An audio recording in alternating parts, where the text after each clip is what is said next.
Joyeux Noël. Joyeux Noël. Vraiment. Merci à tous ceux qui regardent sur Internet. Il y a quelques jours, on est allé manger au resto, comme si ça ne suffisait pas de se gaver le 24 décembre 2025.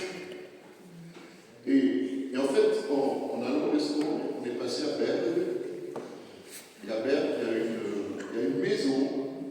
Alors j'en ai déjà vu des très particulières, mais il y a une maison qui est illuminée, elle est tellement illuminée, tellement décorée pour Noël, que même la télé est venue vous filmer. Moi, j'ai pas vu le reportage, mais c'est un truc assez fou. Et je me suis dit, mais c'est fou combien les gens peuvent mettre de l'argent dans les décorations de Noël. C'est pas une critique, parce que, en fait, c'est très joli, c'est même fait avec goût, parce qu'il y a des maisons, franchement, la décoration, c'est pas vous, mais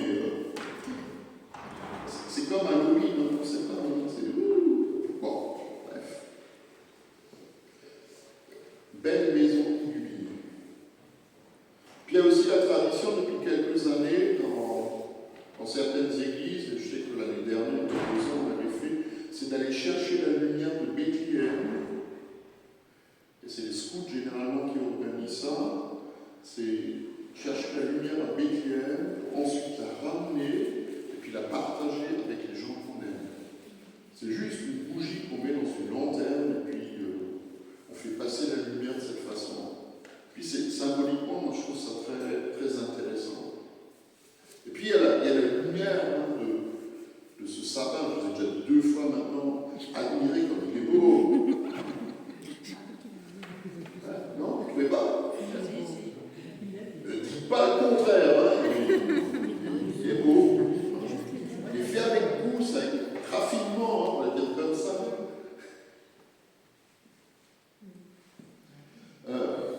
Un sapin qui brille, mais du baume au cœur de beaucoup. Beaucoup de gens. Souvent, la question qui se pose à nous ce matin, c'est comment est-ce que nous pouvons comparer ces lumières, sur la lumière de nos maisons, de cette maison en particulier à Bergue, ou la lumière de ce sapin, ou la lumière de Bethléem, avec la vraie lumière de Noël. La vraie lumière de Noël. On a entendu tout à l'heure dans l'évangile de Luc, où Zacharie dit « Le soleil levant nous a visités d'en haut ». Il a visité ceux qui étaient assis dans le pays de l'ombre de la mort, ceux qui étaient assis dans les ténèbres. Comment on peut comparer les deux? En fait, il y a des points communs, et c'est normal. Les deux attirent l'attention. Vous êtes d'accord? Quand une lumière brille, on est attiré par la lumière. On se déplace pour aller admirer une maison qui est joliment décorée, mais on se déplace aussi pour aller voir Jésus dans la nuit de Noël. Les bergers y vont, les mages viennent lui rendre hommage. Puis les deux créent une espèce d'atmosphère, on va dire, particulière. La chaleur de la lumière d'un sapin amène une espèce de sentiment d'apaisement. Et puis quand on y réfléchit, finalement, la nuit de Noël, quand Jésus vient au monde, il y a une joie extraordinaire qui se manifeste. Les bergers sont heureux de l'avoir vu. Les anges chantent la gloire de Dieu. Les mages, quand ils voient le petit enfant, ils se mettent à genoux devant lui. Et puis les deux sortes de lumière, elles font ce que font toutes lumières, c'est-à-dire qu'elles s'illuminent, elles brillent, elles percent toutes les deux les ténèbres. Elles percent toutes les deux les ténèbres. Et ça, c'est les points communs. Après, il faut regarder les différences. Et pour nous aider, on va lire le texte qui nous est proposé ce matin, qui est donc le texte de l'Évangile, chez Jean au 1er chapitre. Au commencement, la parole existait déjà,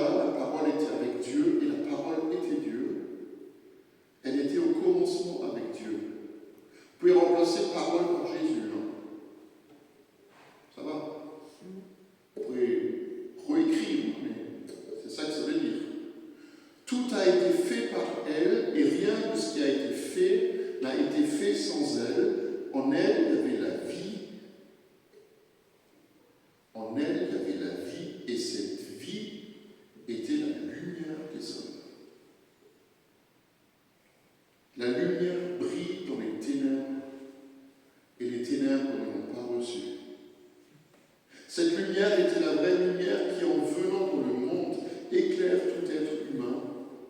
Elle était dans le monde, et le monde a été fait par elle, et pourtant le monde ne l'a pas reconnue. Elle est venue chez les siens, mais les siens ne l'ont pas accueillie. Mais à tous ceux qui l'ont acceptée, à ceux qui croient en son nom, elle a donné le droit, le pouvoir, l'autorité de devenir enfants de Dieu, puisqu'ils sont nés non pas de la nature, du fait de la nature, ni par une volonté humaine, ni par la volonté d'un mari, mais qui sont nés de Dieu. Et la parole s'est faite homme, elle a habité parmi nous pleine de grâce et de vérité. Et nous avons contemplé sa gloire comme la gloire du Fils unique, venu du Père. Toutes les belles lumières que nous avons dans nos maisons ne sauraient être comparées à la lumière qu'est Jésus. Et même si une maison ressemblait à celle de Berck, elle n'approcherait en rien la clarté qui émane de la lumière de Christ.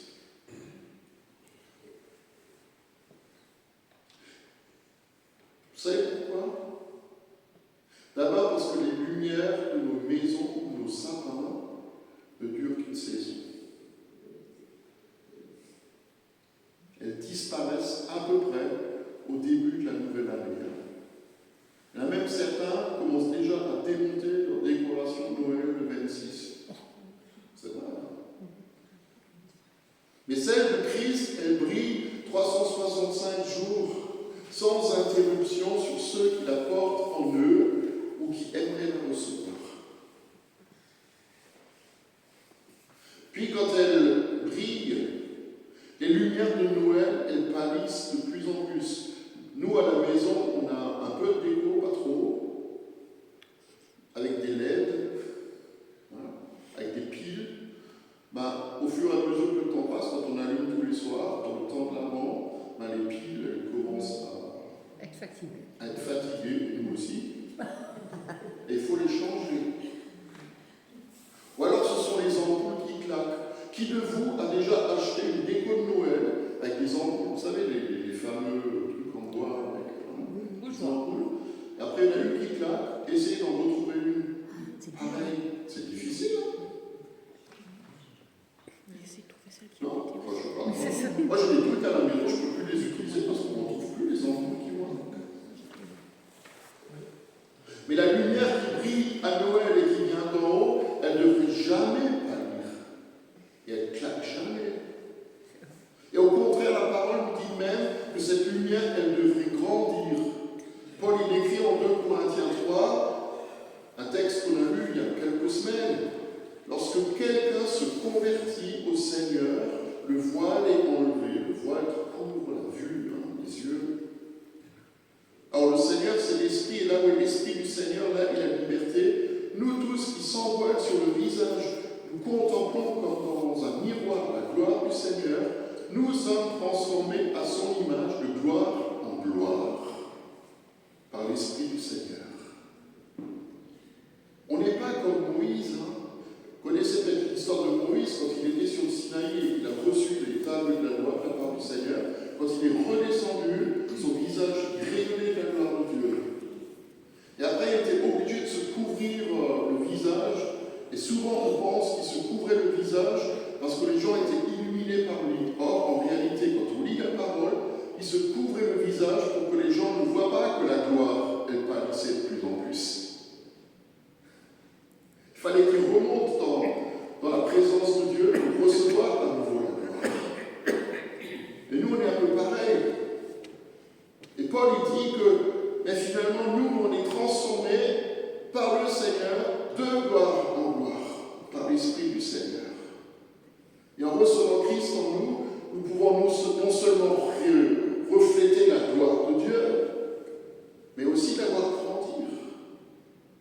Et normalement, plus nous grandissons dans le Seigneur, et plus sa gloire va se manifester en nous et au travers de nous. Puis, il y a autre chose à dire. Les lumières de Noël sont temporaires, mais la lumière de Christ, elle est éternelle. Les lumières de Noël s'éteignent, doivent être remplacées, mais la lumière de Jésus, elle est indestructible. Les lumières de Noël ont été créées ou développées par le génie ou la sagesse de l'homme, mais la lumière de Christ, vous avez entendu l'évangile, était là avant toute chose. Elle est éternelle. Au commencement était la parole était avec Dieu, la parole était Dieu, tout a été fait par elle et rien de ce qui existe n'a été fait sans elle. En elle, il y avait la vie et cette vie était la lumière des hommes. La lumière brille dans les ténèbres et les ténèbres ne l'ont pas accueillie. Il y a quelques années, je crois, j'ai retrouvé. C'est vrai ? Ouais. Au groupe de maison, on avait partagé cette histoire de lumière. Et en fait, la physique des particules nous apprend que tout a été créé, que tout ce qui est créé est formé d'atomes. Au centre d'un atome, il y a une structure plus petite qu'on appelle le noyau. Et chaque noyau contient des protons. Alors, moi j'ai lu ça. C'est pas mon intelligence qui me dit, je l'ai lu, d'accord ? Chaque noyau contient des protons. Et à l'intérieur de chaque proton, il y a 3 petites choses qui s'appellent des quarks. Et à l'intérieur de chaque quark, il y a un plasma d'énergie qui s'appelle des gluons. De plus en plus petits. Et on a découvert que les gluons sont juste formés de lumière. C'est du rouge, du vert et du bleu. Ça veut dire quoi ? Que tout ce qui a été créé par la lumière. Et quand Dieu, au commencement, il crée toutes choses, il dit que la lumière soit. Vous vous rendez compte ? Vous êtes là, vivant ce matin, au milieu de cette église, parce qu'il y a de la lumière qui brille en vous, et voulue par Dieu. Et c'est tellement incroyable que ces gluons ont été créés. Alors, il y a tellement de chiffres, je ne peux même pas les lire. C'est 1,2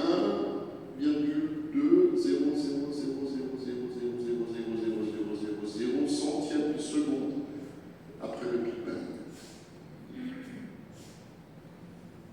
On a un Dieu extraordinaire.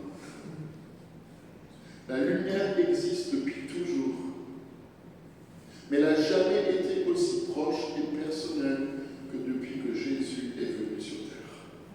Jésus est la lumière du monde et il éclaire tout homme. Et si Jésus est la vraie lumière, ça veut dire qu'il y en a une fausse, mais celle-là, elle ne nous intéresse pas.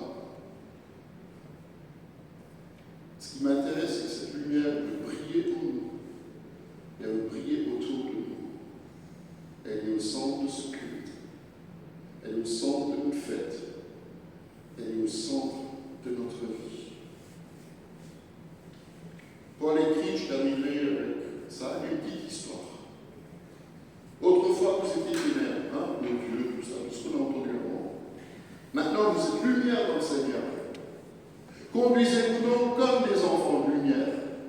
Ça sert à rien de venir ici le 25 décembre et d'entendre parler de la lumière, et ensuite on rentre chez nous et puis on la laisse à l'église. Il faut l'emmener avec nous. Il faut la porter avec nous. Il faut la vivre autour de nous. Parce qu'il continue, il dit, conduisez-vous comme des enfants de lumière. Le fruit de l'esprit, le fruit de la lumière consiste en effet en toute forme de bonté, de justice et de vérité.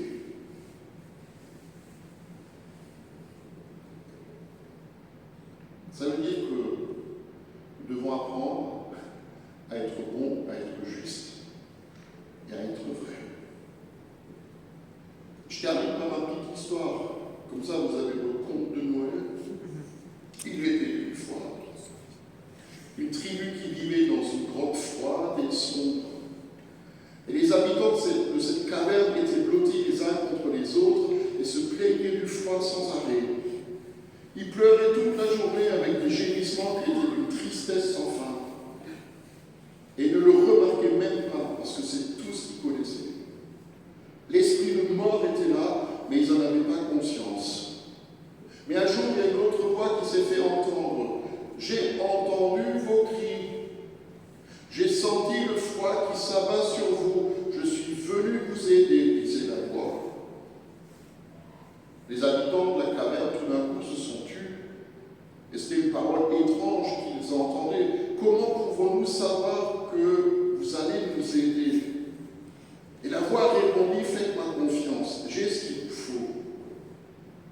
Les habitants de la grotte essayaient de deviner le visage de cet étranger dans l'obscurité. Ils ne voyaient pas grand-chose, mais ils devinaient que là où il se tenait, il empilait quelque chose. Qu'est-ce que vous faites? Demanda l'un d'entre eux. Mais l'étranger ne dit rien. Qu'est-ce que vous fabriquez? Disait un deuxième. Puis tout d'un coup, l'étranger se leva, se tourna vers eux. Il leur dit, voilà ce qu'il vous faut. Il prit une allumette et mit le feu au brindilles et au bois qu'il avait empilé à ses pieds. Les flammes crépitaient, le feu agrandit, une lumière a rempli la caverne, et les habitants furent effrayés, s'enfuyaient en criant, éteignez ça, ça fait mal aux yeux. Mais ne vous inquiétez pas. La douleur n'est que temporaire, approchez-vous et vous verrez. Le premier a crié, ah non, pas moi. Le deuxième a dit, mais non, seul un fou s'approcherait de vous. Le troisième a dit, moi non plus, je ne veux pas y aller. Et l'étranger se tenait à côté du feu. Vous préférez l'obscurité? Vous préférez ce froid mortel? Ne vous laissez pas gagner par la peur. Faites un pas de foi. Et pendant un long moment, plus personne ne parla. Les habitants se tenaient en groupe en se protégeant les yeux. L'étranger les invités disait, venez, il fait chaud ici. Puis c'est vrai, il y a une jeune femme qui sortit du groupe pour s'approcher doucement du feu. Je peux ouvrir les yeux maintenant. Approche encore, dit l'étranger. Et elle s'avança en tendant les bras, les mains devant elle. C'est vrai. Il fait vraiment chaud ici. C'est comme ici. Venez ici, ici il fait chaud. Je vous promets, c'est vrai. Il fait vraiment chaud ici. Les autres ont essayé de la retenir, ils l'ont traitée de folle, d'autres ne savaient pas trop quoi faire. Mais pourquoi ils ne veulent pas s'approcher? C'est qu'ils préfèrent le froid et l'obscurité, c'est tout ce qu'ils connaissent. Ils préfèrent rester dans leur état plutôt que de changer. La jeune femme resta silencieuse, son regard passait de l'étranger à ses amis, de l'un à l'autre. L'étranger lui dit, veux-tu aussi abandonner la lumière? La fille pose et dit, non, j'en peux plus de ce froid.